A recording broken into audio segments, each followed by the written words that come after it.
Tudo bem, pessoal? Esse aqui é o terceiro vídeo da série de dimensionamentos de piso de concreto e nele vamos falar sobre o dimensionamento em si. Vamos lá! Então aqui a gente lançou antes as dimensões, né, das placas, né, das divisões aí das juntas. A gente lançou os dados do solo, as cargas, já está tudo definido. Aqui a gente vai colocar, nesse piso aqui nós vamos trabalhar basicamente em concreto armado, tá, pessoal? Mas a gente define aqui cobrimento superior e inferior. Nos pisos com fibra também vai pedir cobrimento. Poxa, mas não tem armadura em piso com fibra, por que eu vou botar cobrimento? Porque eu tenho reforços a serem colocados em alguns pontos específicos, que a gente vai ver depois. Então, eu preciso colocar espaçadores, né, para esses reforços, e eu preciso definir a altura desses espaçadores. Com base em quê? Com base no cobrimento e no diâmetro das barras. Então, é importante definir isso em todos os tipos de projeto. E aqui a questão do concreto. Normalmente, pessoal, a gente indica o concreto de 30 megapascal. 25 megapascal a gente indica quando eu tenho um outro revestimento, por exemplo, um piso sobre o concreto. Por que isso? Um concreto de 25 ou menos, ele tem pouca resistência à abrasão. Então, o trânsito em cima do piso, ele começa a soltar pó, começa a desgastar com mais facilidade. Eu te indico aí usar pelo menos um 30 megapascal quando eu tenho um piso polido ou vassourado, né? Quando eu tenho trânsito de pessoas sobre esse piso, que o acabamento é o próprio concreto. Né? E assim, mas então eu vou usar um concreto 40, 50 megapascal. Também a gente não recomenda usar um concreto muito resistente. Claro, hoje com a tecnologia do concreto a gente resolve isso, tá? Mas normalmente ele tem um pouco mais de retração, então a gente tenta evitar, né? O número ideal é 35 megapascal. Esse aí é o ideal. Em alguns casos, por exemplo, quando eu tenho classe de agressividade mais alta, tudo mais, eu preciso ir para 40, né? Não vou fugir disso, exceto se eu mudo a estrutura do piso. Uso uma fibra sintética, por exemplo, ou barras de fibra de vidro. Uso barras de transferência de fibra de vidro. Então, eu consigo aí ficar mais tranquilo nessa questão de agressividade, tá? Ok, definido isso, eu posso ir para resultados. Se eu tenho certeza que eu quero um piso de concreto armado, eu vou aqui em calcular. Ele calcula a armadura mínima que eu preciso, né? O que é essa altura mínima? Né? O que é essa altura mínima? Eu preciso do cobrimento inferior, cobrimento superior e mais um espaço entre as telas, né? Porque se eu tiver tela dupla, por exemplo, não faz sentido eu ter 1 centímetro, 2 centímetros entre as duas telas. Então, a gente definiu aí que a gente precisa aí pelo menos uns 8 centímetros, né, de diferença. Tem o cobrimento superior, cobrimento inferior, mais uns 8 centímetros aí de folga para as telas realmente ter alguma efetividade. Mas eu ainda não sei que tipo de piso eu quero, né? Então eu posso ir aqui no comparador. Olha, eu quero testar todos os tipos de piso e eu não sei a espessura, então vou testar de uma espessura de 8 centímetros até 20 centímetros, por exemplo. Vou calcular. Ele vai calcular todos os tipos de piso possível, né? Ele vai começar com 8 centímetros. Não passou com 8, ele nem vai trazer para a tabela aqui. Só vai trazer para a tabela os pisos que realmente passaram, né? Que passaram no dimensionamento. Então, a gente pode filtrar pelo custo. Eu vou filtrar pelo menor custo. Não, o menor custo, nesse caso, é um concreto com fibra sintética com 13 centímetros de espessura. Né? 5 quilos por metro cúbico da Camargo Química.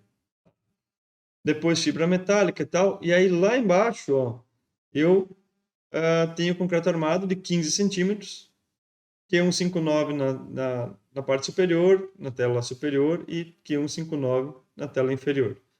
Fica na faixa de R$ 135 por metro quadrado. Mas onde é que sai esse custo, né? Só para ter uma ideia. Em configurações, a gente tem custo da tela soldada metálica, da tela soldada de fibra, tem o custo das barras de aço, isso aqui vai para os reforços, no caso, né? Das macrofibras, tem o preço aqui. Das barras de transferência. Claro, que nesse caso ali ele não vai levar em conta a barra de transferência porque ele ainda não sabe a quantidade de juntas. Então ele só vai levar em conta o concreto, a tela ou a fibra que vai ser utilizada. né? Custos gerais aqui, concreto, espaçadores, lona, EPS, mão de obra para execução do piso, né? Então, daqui que saem esses valores. Volto para o comparador, posso botar aqui de novo. Então, aqui eu defino, né, qual é o tipo de piso que eu vou, de estrutura do piso que eu vou utilizar. Posso filtrar só, por exemplo, quero só entre fibra, só fibra. Então, filtrei entre os dois tipos de fibra, não aparece o concreto armado aqui, tá?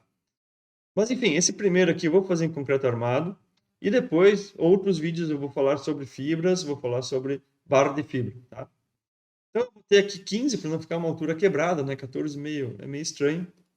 Aqui eu tenho todos os resultados, momento fletor na parte inferior do piso, momento fletor na parte superior do piso, tensão, né? A tensão de tração que eu tenho nesse meu piso, a tensão resistente. Então, sempre que minha tensão de tração ultrapassa a tensão resistente, eu preciso colocar armadura. Então, no caso, se eu tivesse uma carga menor, né, que não ultrapassasse a tensão resistente, né, eu não precisaria colocar armadura na parte inferior. Mas na parte superior, eu sempre coloco armadura. Mas por quê? Por causa da retração. A retração eu sempre vou ter. Então, eu sempre coloco uma tela, mesmo se eu não tiver muito carregamento, na parte superior eu sempre vou ter uma tela para combater essa retração. Aí, com base, né, nos momentos, eu calculo a armadura inferior, calculo a armadura superior, e aqui eu tenho uma ideia de tensão no solo, tá? Que cada carregamento aplica. A partir daí eu tenho o resumo, é o momentos fletores máximos, tensão máxima, tensão resistente, armadura mínima, armadura de retração, né? Então, eu tenho que somar a armadura superior à armadura de retração. Eu tenho que somar os dois. Nesse caso, a soma dos dois não ultrapassou a armadura mínima, então mantém a armadura mínima. Mas precisa botar a armadura mínima? Olha, a norma não fala nada em laje apoiada sobre o solo. Ela não fala. Aqui está usando a armadura mínima como se fosse para uma laje bidirecional, né? 0,1% da área da seção transversal. Mas quem não quiser usar, pode vir em configurações e desmarcar aqui a armadura mínima. A gente volta lá para o resultado, ele já recalculou, deu uma tela muito menor. Mas recomendação minha é que utilize a armadura mínima. Tá? Utilize porque sem armadura mínima, em alguns casos, a gente tem uma tela muito, né, com pouca área de aço. Então, eu não recomendo mesmo, tá, pessoal? Qualquer erro executivo aí e acontece com uma certa frequência. Qualquer erro executivo, eu já tenho um desvio e acabo, né, subdimensionando o piso, tá? Então, aqui, até nesse caso aqui, eu poderia substituir aqui o tipo de piso que eu estou utilizando, mas eu vou manter concreto armado. Eu posso botar uma armadura maior. Se eu botei menor, ele vai acusar aqui que tem um problema. Eu posso botar maior. Ok, se eu usei uma armadura maior, não tem problema. Barra de transferência, ele faz o cálculo também, que barra que eu preciso usar. Se eu usar menor, ele não vai passar. Posso escolher entre barra de fibra ou barra de aço. Tá? E aqui é um custo aproximado do piso. Aqui eu já tenho um desenho, né, mostrando cobrimentos, espessura do piso, espessura da base, informações de telas, né, tudo mais. E aqui eu posso gerar a memória de cálculo. Isso aqui é muito legal, pessoal. A memória de cálculo já sai pronta. Olha só.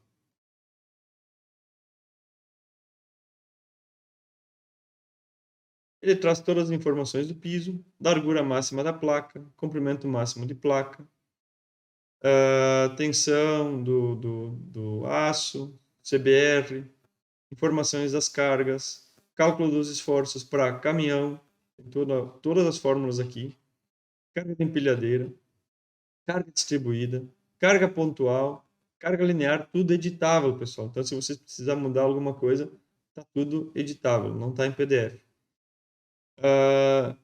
Cálculo da resistência do concreto à tração, retração, dimensionamento à flexão, dimensionamento à punção. Então, se eu tiver cargas pontuais, né, e tanto carga de caminhão e tal, é verificada a punção do piso e o cálculo das barras de transferência. Tudo aqui prontinho. Né? Vocês podem mudar o logo, botar o logo de vocês, que está tudo certo. Tá? Uma coisa importante que eu queria comentar ainda sobre o concreto o sistema aqui ele calcula a resistência à tração do concreto, FCTM, a resistência à tração média, com base no FCK, de acordo com a 6118. Agora, em pisos é comum alguns projetistas indicar um concreto com resistência à tração de 4.2 MPa. Então, a gente pode introduzir manualmente aqui um FCTM e ele vai ser considerado no dimensionamento, né? Agora, atingir 4.2 não é uma tarefa muito fácil, né? Quer dizer, dá para atingir, mas assim, dependendo da empresa que atende, né? Às vezes a gente faz um piso e não tem uma concreteira grande no local, então fica mais complicado. Eu particularmente prefiro deixar aqui resistência média à tração na flexão dessa forma e seguir os cálculos automaticamente, tá? Pessoal, a questão de dimensionamento é isso, né? Estou com os resultados aqui. E o próximo vídeo a gente vai falar sobre quantitativos e também definições de juntas. Tá bem, pessoal? Valeu, obrigado!